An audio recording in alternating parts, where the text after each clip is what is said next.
নিরাপত্তা ঝুঁকি বিবেচনায় নাগরিকদের ওমান ভ্রমণের ক্ষেত্রে বিশেষ সতর্কতা অবলম্বনের নির্দেশ দিয়েছে জাপান।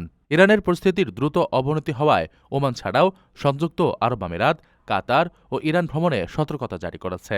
বিশেষ করে ইরানে অবস্থানরত জাপানি নাগরিকদের অবিলম্বে দেশটি ত্যাগ করার জোরালো আহ্বান জানানো হয়েছে।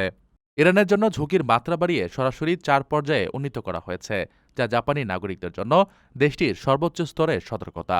গত বছরের ২৮ ডিসেম্বর থেকে ইরানে শুরু হওয়া সরকারবিরোধী বিক্ষোভ এবং এর ফলে উদ্ভূত পরিস্থিতিতে মার্কিন সামরিক হস্তক্ষেপের আশঙ্কায় এই কঠোর পদক্ষেপ নিয়েছে টোকিও।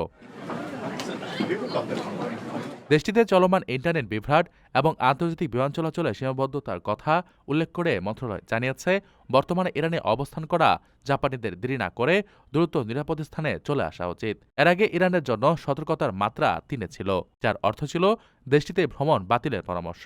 কিন্তু বর্তমান পরিস্থিতিতে নিরাপত্তা ঝুঁকি কয়েকগুণ বেড়ে যাওয়ায় এখন তা সরাসরি ত্যাগের নির্দেশে রূপ নিয়েছে। একই সময়ে ওমান, সংযুক্ত আরব আমিরাত এবং কাতারের নিরাপত্তার মাত্রা 0 থেকে বাড়িয়ে 1-এ উন্নীত করা হয়েছে।